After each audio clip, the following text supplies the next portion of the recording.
What is up, guys? Blazing Gaming here, and today I'm bringing you guys the top 10 things I want under eisendrache. First one is a balanced mode of transportation. Now, if you remember transit you could only really use the bus to get around, and in Shadows of Evil you could only really use the map and not the mode of transportation due to how tight cornered and how dumb I just think the mode of transportation in Shadows of Evil was. Number two, classic weapons from World at War and through Black Ops 2. Like for example, the PPSH, stuff, the FG-42, MP40, Thompson, Galil, Commando, MSMC, stuff like that. I want back in zombies. Uh, Next thing is new wonder weapons. Yeah, I wouldn't want a new wonder weapon, especially a wonder weapon that is not buildable and could be found in the box.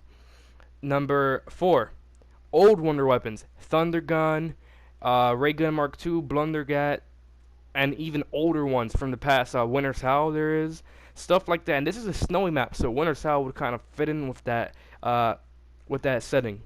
Number 5, multiple wonder weapons. Now, the most recent map I could really think of that had multiple wonder weapons is Mob of the Dead. You had the Blundergat, the Ray Gun, and the Ray Gun Mark II. Granted, the Blundergat was a buildable wonder weapon, but if you have multiple wonder weapons, I wouldn't mind a buildable one. So, yeah.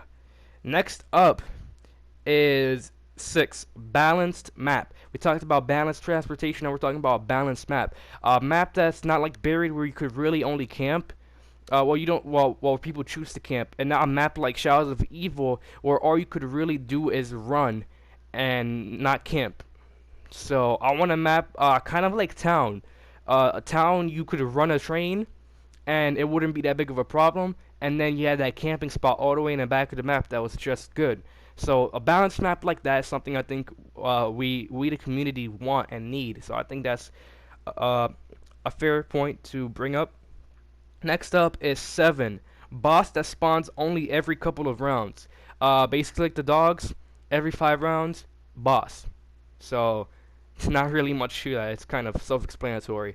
Number 8, boss that has its own round. Now we had the flies, and Shadows of Evil, and then we had the Margwa, which multiple spawn in the later rounds, and they're hard to take out. If we're gonna have a boss that spawns in with the zombies, it has to be something like dogs, not a Margwa. That's too OP, and you will not progress at all. I just think that's unfair because that gives too much of an advantage towards the zombie side of things. So, if you're gonna have a Margwa, make it like a Margwa only round or something. I don't know.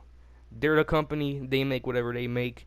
Number 9, Pack-a-Punch that is buyable. Now, I personally did not like having to get Pack-a-Punched by doing an Easter egg. That is terrible. Why? Because if you're playing pubs, none of your friends are online. If you're on pubs, chances are some of them don't know what they're doing, or you cannot communicate. So that is absolutely stupid that you would have a Pack-a-Punch with an Easter egg when you need to communicate with people. I just think that it's stupid and it's just dumb. Make it like Origins where you just buy a door and bam, Pack-a-Punch. End of story. Number 10, lots of character and story development. Now, Shadows of Evil and the Giant, although it is chronological, there's a lot of things that we do not know about because their Eisendrache is the first chapter in a storyline. Most of the things that we have heard in the Giant and Shadows of Evil that we do not understand, we're gonna know what that is in their eisendrache. And yeah, that's pretty much it for that top 10. If you guys enjoyed, make sure to leave a like and subscribe if you're new, and I'll see you guys in the next video.